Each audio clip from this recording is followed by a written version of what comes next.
गाएगा तो आप लोग हतप्रभ होंगे कि वो इतना अच्छा सुनाता है। मैं उन्हें पहली बार सुनूंगी, लेकिन हाँ, ये लोग कह रहे हैं बहुत अच्छा सुनाते हैं, तो मैं उन्हें ज़रूर बुलाने जा रही हूँ और मेरी प्रसिद्ध पंक्तियों से मैं उन्हें आवाज़ देती हूँ।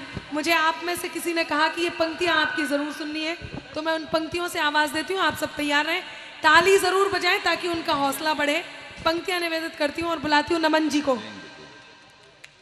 कि चंदा की चकोरी से कभी बात ना होती। वाह। चंदा की चकोरी से,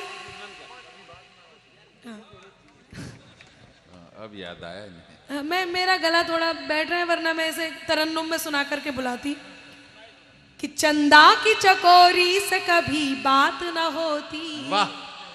अगर तुमसे हमारी ये मुलाकात न होती। इस शहर के लोगों में कोई बात है अंबर, इस शहर के लोगों में कोई बात है अंबर, वरना तो कभी इतनी हंसी रात न होती। जोरदार तालियां हो नमन जी आपकी। वाह।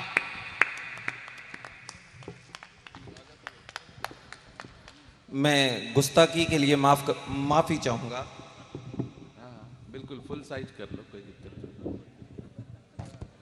बहुत अच्छा। सर्वप्रथम मां भारती को प्रणाम करता हूं, सम्मानित मंच का अभिनंदन करता हूं और आप जैसे प्रबुद्ध श्रोताओं के हृदय में विराजमान मां भगवती को प्रणाम करता हूं। मुझे नहीं मालूम कि मेरा क्रम कौन सा है, मैं ये भी नहीं जानता कि आज मुझे इस मंच से इस तरह से कविता बोलने के लिए कहना चाहिए था या नहीं, लेकिन मैं विशुद्ध रूप से यहाँ पर इसीलिए आया था कि मैं आपको कुछ सुना पाऊं। आदरणीय अनामिका अंबर जी ने जो एक मकबूलियत नाम है पूरा, जिन्होंने एक पंक्ति कही थी, वो तवायफ वाली पंक्ति मैं कहता हूं कि देश की कोई कवियत्री इस प्रकार की पंक्ति लिखने की हिम्मत नहीं कर पाई। संवेदना के शिखर पर यदि कोई पहुंचता है तब जाकर वो पंक्ति निकल के आती है। मैं चाहता हूं एक बार जोरदार सदन उस तालियों के साथ उस पंक्तियों का अभिनंदन करे और मैं प्रणाम करके अपनी दो छोटी कविता आपको सुनाना चाहता हूं। आप रुक ही गए हैं। अभिनंदन नववर्ष तुम्हें है नव प्रभात की वेला में, अभिनंदन नववर्ष तुम्हें है नव प्रभात की वेला में, रोली और गुलालों से स्वागत है मंगल वेला में, पंछी कूजन करते हैं नवकलरव का आनंद लिए, मन करता है गीत सुना दूं कामिनियों के छंद लिए, मैं भी लिखना चाहूंगा उन हिरणी जैसी चालों पर, कोयल जैसी बोली पर और नर्तनियों की तालों पर, झूम झूम कर गाना चाहूं उत्सव का आनंद लिए, कोमल कलियों के दीवाने मंद मंद मकरंद लिए, कारे कजरारे नैनों पर काले काले कुंतल पर, नायक और नायिकाओं के उबटन अगरू चंदन पर, किंतु किया यदि ऐसा मैंने तो मैंने है पाप किया, भारत माता की दुखती छाती से है अभिशाप लिया, मुझको लिखना होगा सारे राष्ट्रभक्ति के नारों पर, जाफर और जयचंद सरीखे गद्दारों मक्कारों पर, जाफर और जयचंद सरीखे गद्दारों मक्कारों पर, कैसे आंखें रोकूं मैं सेना पर पत्थरबाजी से, कैसे मेरी नजर रुके अपनों की धोखेबाजी से, कैसे मैं आंखें फेरूं बेटी पर अत्याचारों से, कैसे मैं आंखें फेरूं बेटी पर अत्याचारों से, जेएनयू में लगने वाले गद्दारी के नारों से, और केवल अपने हित का चिंतन हमको मार जाएगा, केवल अपने हित का चिंतन हमको मार जाएगा, हम तो जीत जाएंगे पर देश हार जाएगा, हम तो जीत जाएंगे पर देश हार जाएगा, हम तो जीत जाएंगे पर देश हार जाएगा। ये देश नहीं भूखंड मात्र चिर संस्कृतियों की थाती है, ये देश नहीं भूखंड मात्र चिर संस्कृतियों की थाती है, पश्चिम की धरती इसकी गौरव गाथाएं गाती है, ये धरती ये देश जहां लक्ष्मीबाई के तेवर भी मर्दानी थे, एक मेवाड़ी राणा का घोड़ा तक स्वाभिमानी था, एक मेवाड़ी राणा था घोड़ा तक स्वाभिमानी था, ये देश जहां पद्मिनिया जौहर की ज्वालाएं चूम गई, हंसते हंसते राष्ट्र यज्ञ में प्राणों तक को होम गई, हाड़ी रानी निज शीश काट से लाणी में दे जाती है, हाड़ी रानी निज शीश काट से लाणी में दे जाती है, और चंदन की बलिदानी देकर पन्नाएं लाज बचाती है, चंदन की बलिदानी देकर पन्नाएं लाज बचाती है, तो फिर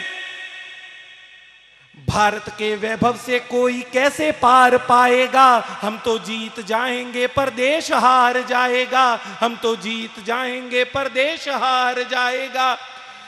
बेटी आगे आप कविता सुनिएगा और कविता की पंक्तियां अगर आप तक पहुंचे तो बताइएगा कि विद्या के मंदिर में राजनीति का कीचड़ जमा किया, विद्या के मंदिर में राजनीति का कीचड़ जमा किया, मातृभूमि से गद्दारी कर आखिर उससे दगा किया और दूजे घर को आग लगाकर खुद की रोटी सेक रहे, अपनी बात मनाने को सड़कों पर पत्थर फेंक रहे।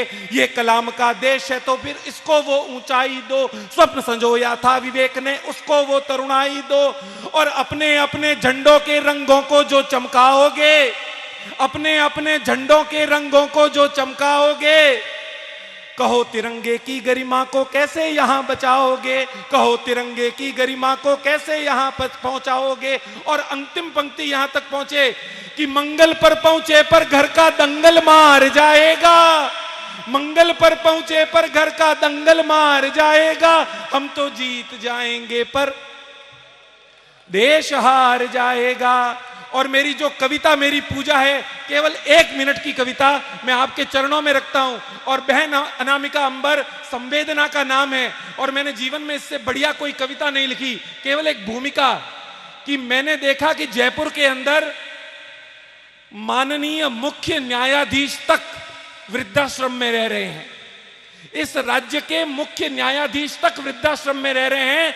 तब मुझे एक संवेदना हुई और मुझे एक विचार आया कि शायद कोई बेटा अपने पिता को वृद्धाश्रम तक छोड़ते वक्त ये उसने कहा होगा कि पिताजी यहां आराम से रहिएगा, यहां का सारा हिसाब किताब मैं देख लूंगा। उस हिसाब शब्द को पकड़ता हूं और अनामिका जो अंबर हमारे यहां पर सद्र है, उनके चरणों में मैं पंक्तियां रखता हूं। आप तक पहुंचे बेटा, हिसाब होना ही चाहिए। हां बेटा, हिसाब होना ही चाहिए। कुछ देर बैठ जा मेरे पास में, एक आखिरी चाय पीते हैं साथ में और सब कुछ बराबर कर देते हैं हिसाब में। हिसाब होना चाहिए सूरज की हर किरण का, जिससे जिंदा रहकर मतलबी इंसान भूल जाता है। हिसाब होना चाहिए हर उस दरख्त का, जिससे सब कुछ छीनकर बेगैरत इंसान उसे काट देता है। हिसाब होना चाहिए फूलों का, पत्तियों का, जमीन का, आसमान का, यहां तक कि भगवान का भी हिसाब होना ही चाहिए। हां बेटा, हिसाब होना ही चाहिए, क्योंकि इस उपयोग धर्मा जगत ने सब कुछ खरीद कर बेहिसाब उपयोग किया है और जिसका उपयोग ना हो उसे कूड़ा समझकर फेंक दिया है। तो बेटा, लगे हाथ मेरा भी हिसाब कर दे। हिसाब कर सकता है तो कर तेरी मां की उन दुआओं का जो रखी थी तेरे पैदा होने से पहले। हिसाब कर सकता है तो कर इन बूढ़े कंधों का जो उठाकर चले थे कोसों दूर कि तेरे पैरों में दर्द ना हो। हिसाब कर उस जवानी का जो काट दी तेरे परवरिश के एहतियात में कि बेटा सेवा करेगा। हिसाब कर इस मकान की हर ईंट का जो तुझे करोड़ों का दिखाई देता है, और हिसाब कर तेरी मां की उस साड़ी का जो जली है, कटी है, फटी है, उधड़ी है। एक शब्द मैंने अन्यथा नहीं डाला इसके अंदर। हिसाब कर तेरी मां की उस साड़ी का जो जली है, कटी है, फटी है, उधड़ी है, पर नहीं खरीदी नई, क्योंकि लानी थी बहुओं के लिए बनारसी साड़ियां, क्योंकि लानी थी बहुओं के लिए बनारसी साड़ियां। और हिसाब कर सकता है तो कर, हिसाब कर सकता है तो कर तेरी मां की हर सांस का जो आज भी देती है तुझे दुआएं, जो आज भी देती है मुझे दुआएं। बेटा, पंक्तियां आप तक पहुंचे तो ये सदन के 10 लोग भी मुझे आशीर्वाद देना, मुझे लगे कि मैंने कविता लगती है। बेटा, मेरा हमारा हिसाब करने की हैसियत तो उसकी भी नहीं जो दुनिया का हिसाब करता है। हमारा हिसाब करने की हैसियत तो उसकी भी नहीं जो दुनिया का हिसाब करता है। और सुन लो चांद पर जाने वाले लोगों, सुन लो चांद पर जाने वाले लोगों, गालियों के गीत बनाने वाले लोगों, यो हनी सिंह, सुन लो चांद पर जाने वाले लोगों, गालियों के गीत बनाने वाले लोगों, हम बुजुर्गों से नाच चढ़ाने वाले लोगों, ये पैसा तुम्हारे परिवार की खुशियां चाट जाएगा, नया युग ये अंतराल कैसे पाट पाएगा। और अंतिम पंक्तियां आप तक पहुंचे तो कवि सम्मेलन के अंतिम क्षण को समर्पित करता हूं। ये पैसा तेरे परिवार की खुशियां चाट जाएगा। बेटा, मेरा दर्द तुझे आज नहीं उस वक्त समझ आएगा जब इसी जगह पर तेरा बेटा तेरा हिसाब करने आएगा। और तब मैं सुनील जोगी के मुंह से निकली हुई पंक्तियां पढ़ता हूं कि न गीता से न पूजा से अदा होती है, न बादशाहों की दौलत से अता होती है। रहमतें बरसती हैं सिर्फ उन्हीं लोगों पर जिनके दामन में बुजुर्गों की दुआ होती है, जिनके दामन में बुजुर्गों की दुआ होती है। जय हिंद, जय भारत, वंदे मातरम।